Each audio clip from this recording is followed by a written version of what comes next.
భారత్లో గతేడాది పహల్గామ్ ఉగ్రదాడికి ప్రతీకారంగా పాకిస్తాన్పై చేపట్టిన ఆపరేషన్ సింధూర్ ప్రపంచవ్యాప్తంగా చర్చనీయాంశమైంది. ఆపరేషన్ సింధూర్లో భాగంగా ముందుగా తీవ్రవాద స్థావరాలను, ఆ తర్వాత పాకిస్తాన్ రక్షణ వ్యవస్థలను మన సైన్యం ధ్వంసం చేసింది. 4 రోజుల పాటు సాగిన ఈ ఆపరేషన్కు ఇరు దేశాల కాల్పుల విరమణ ప్రకటనతో తెరపడింది. అయితే దీని వెనక ఏం జరిగిందో తెలిసేలాగా అమెరికా కొన్ని రహస్య పత్రాల్ని బయటపెట్టింది. అమెరికాలో బయటపడ్డ తాజా పత్రాల్లో భారత్ చేపట్టిన ఆపరేషన్ సింధూర్ను ఎలాగైనా ఆపేందుకు పాకిస్తాన్ చేసిన ప్రయత్నాలు వెల్లడయ్యాయి.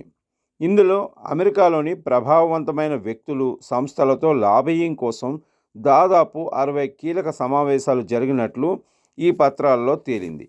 అమెరికాలోని పాకిస్తాన్ దౌత్యవేత్తలు, రక్షణ అధికారులు, అమెరికా ప్రభుత్వంలో కీలక స్థానాల్లో ఉన్న వారితో 50 సమావేశాలు జరిపినట్లు తెలిసింది.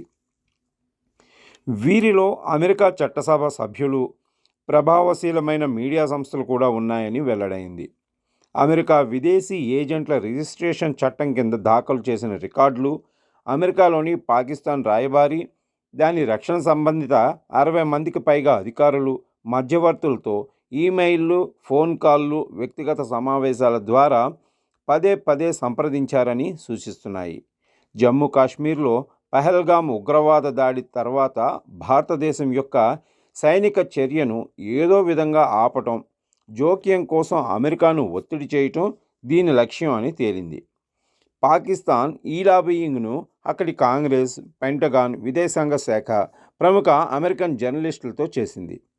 పాకిస్తాన్ ప్రతినిధులు కాశ్మీర్, ప్రాంతీయ భద్రత, అరుదైన భూమి ఖనిజాలు, విస్తృత ద్వైపాక్షిక సంబంధాలపై ఇందులో చర్చించారు.